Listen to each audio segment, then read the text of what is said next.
નમસ્કાર વિદ્યાર્થી મિત્રો, ધોરણ 10 વિષય ગણિત એમાં આપણે ચેપ્ટર નંબર 11 રચના જોઈએ છીએ. રચનામાં રચના નંબર 6 તો જોઈએ રકમ. તો રકમ જોઈએ BC બરાબર 7 સેમી, ખૂણો B બરાબર 45, ખૂણો A બરાબર 105 હોય તેવો ત્રિકોણ ABC રચો. પછી એવા ત્રિકોણની રચના કરો કે જેની બાજુઓ ત્રિકોણ ABCની અનુરૂપ બાજુઓથી 4/3 ગણી હોય. તો આ થઈ રકમ. તો પક્ષ BC બરાબર 7 સેમી, ખૂણો B બરાબર 45. તો આપણે BC દોરશું એટલે B પાસે ખૂણો 45 નો થશે. તો C ખૂણો આપણે દોરવો પડે. તો C ખૂણો આપણે જો નીચે સમજૂતી ગણતરી કરી છે કે ત્રિકોણ ABC માં ખૂણો A પ્લસ ખૂણો B પ્લસ ખૂણો C બરાબર 180. ખૂણો A 105 નો છે, પ્લસ ખૂણો B 45 નો છે, પ્લસ ખૂણા C નું માપ નથી બરાબર 180. 105 પ્લસ 145 એટલે 150 પ્લસ ખૂણો C બરાબર 180. માટે ખૂણો C બરાબર 180 માઇનસ 150 માટે ખૂણો C બરાબર 30. તેથી ખૂણો B 45 નો અને ખૂણો C 30 નો થાય. તો ખૂણો A ઓટોમેટિક 105 નો જ થઈ જશે. એવો ત્રિકોણ ABC દોરો. આ થયું પક્ષ. કૃત્ય ત્રિકોણ ABCની અનુરૂપ બાજુઓને 4/3 ગણી બાજુવાળા ત્રિકોણ BPQ ની રચના કરો. તો આ થયું કૃત્ય કે જે આપણે દોરવાનું છે. તો આકૃતિ તરફ આગળ વધીએ તો સૌપ્રથમ આપણે પક્ષ પ્રમાણે BC બરાબર 7 સેમી દોરવાનું છે. તો BC બરાબર 7 સેમી આપણે ફૂટપટ્ટીની મદદથી દોર્યું. તો BC 7 સેમી થયું. હવે ખૂણો B આપણને કીધો છે 45 નો. તો આપણે ખૂણો B 45 નો થાય તે માટે સૌપ્રથમ 90 નો ખૂણો દોરીએ તો પણ ચાલે કાટખૂણાની મદદથી, અથવા આ રીતે 180 અને 0 ને કેન્દ્ર ગણી ચાપ મારી એનો લંબ દ્વિભાજક દોરો એટલે આ 90 નો ખૂણો થાય. અને આ 90 ના ખૂણાની બરાબર વચ્ચે માપ લઈ ખૂણાનો દ્વિભાજક દોરીએ એટલે આપણને 45 નો ખૂણો મળશે.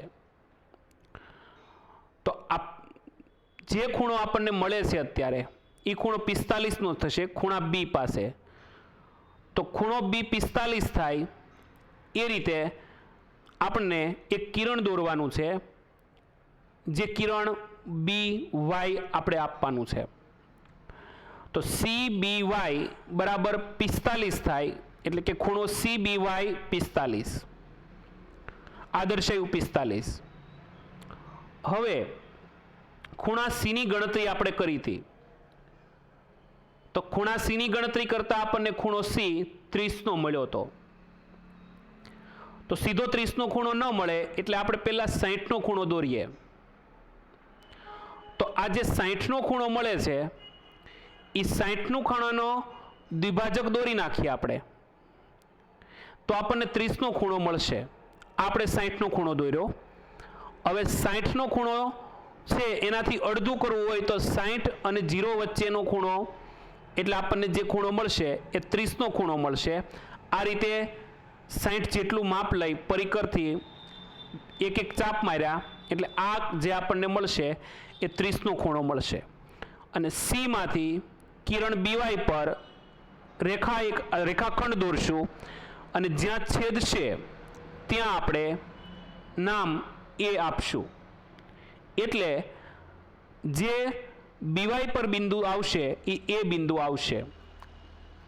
એટલે આપણને ત્રિકોણ ABC માંગેલ માપ મુજબ તૈયાર થશે અને ખૂણો એ 105નો જ થશે.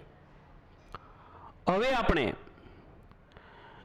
લઘુકોણ થાય CBX, ખૂણો CBX લઘુકોણ થાય એવું કિરણ રેખાખંડ BCના નીચેના અર્ધતલમાં કિરણ BX આપણે રચ્યું.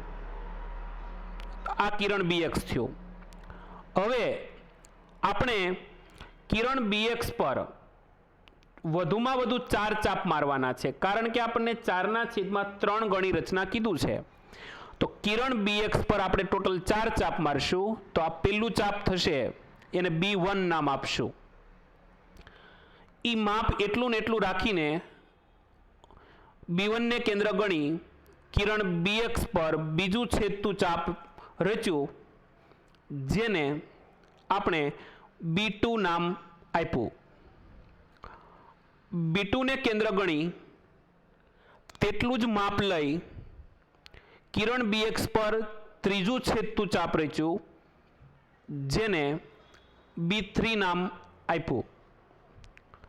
અને B3 ને કેન્દ્ર ગણી તેટલી જ ત્રિજ્યા લઈ ચોથું ચાપ માર્યું, જેને આપણે B4 નામ આપ્યું. તો આ થયું આપણે ટોટલ 4 ચાપ જે મારવાના હતા, કે જેથી B1 B2 B3 B4 મળ્યું. હવે છેદમાં આપણને 3 આપ્યા છે, એટલે B3C જોડી દેવાનું. હવે B4 ને આપણે જોડવા માટે આગળ રેખાખંડ દોરવો પડે, તો કિરણ પણ વધારવું પડે.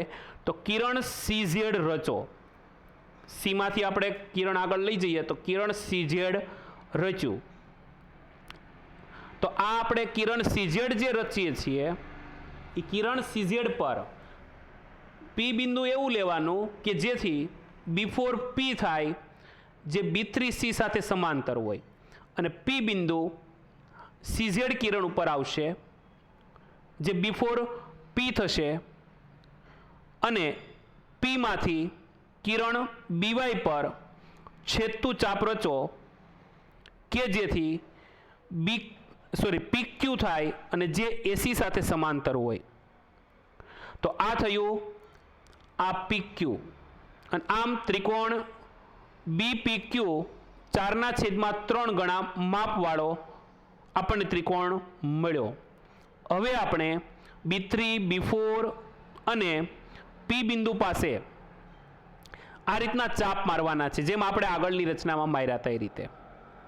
એટલે આ રીતે આપણે ચાપ મારશું, એટલે B3 પાસે B4 પાસે અને P પાસે જે એની રેખાખંડ નીકળે છે એનું માપ લઈ પરિકર વડે નાનું મોટું માપ કરી આ રીતે છેદતા ચાપ રચી નાખવાના, એટલે આપણી રચનાની આકૃતિ પૂરી થાય. તો આ થઈ આપણી રચના નંબર 6ની આકૃતિ પૂરી. તો આ રીતે આપણે રચના નંબર 6ની આકૃતિ દોરવાની છે. હવે જોઈએ રચનાના મુદ્દા. તો BC બરાબર 7 સેમી દોરો. ખૂણો YBC બરાબર 45 થાય તેવું કિરણ BY રચો. બિંદુ C પર ખૂણો C બરાબર 30 દોરો, આપણે ગણતરી કરીએ પ્રમાણે, અને બંને ખૂણા જ્યાં મળે ત્યાં બિંદુ A નામ આપો કે જેથી ખૂણો A 105 થાય. અને AB અને AC ઓલરેડી જોડી જ દીધા છે આપણે, માટે ત્રિકોણ ABC માંગેલ માપ મુજબ તૈયાર થશે. હવે ત્રિકોણ CBX લઘુકોણ થાય તેવું કિરણ BX રેખાખંડ BCના નીચેના અર્ધતલમાં રચો. અને અનુકૂળ ત્રિજ્યા લઈ B ને કેન્દ્ર ગણી કિરણ BX પર છેદતું ચાપ રચો, જેને B1 નામ આપો. તેટલી જ ત્રિજ્યા લઈ B1 ને કેન્દ્ર ગણી કિરણ BX પર છેદતું ચાપ રચો, તેને B2 નામ આપો કે જેથી B' B1' B2 થાય.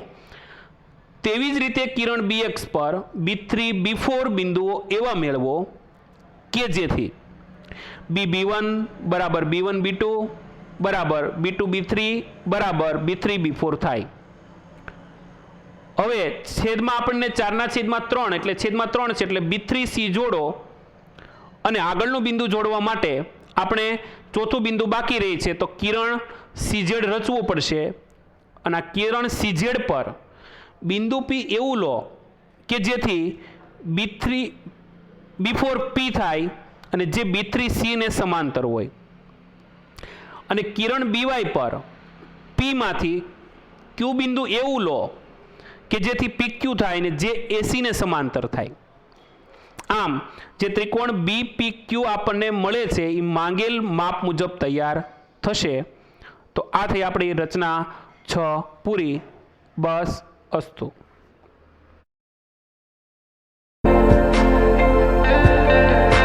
જો તમને અમારો વિડીયો ગમ્યો હોય તો અમારા વિડીયોને લાઈક કરો, શેર કરો અને અમારી ચેનલને સબસ્ક્રાઈબ કરો. ધન્યવાદ.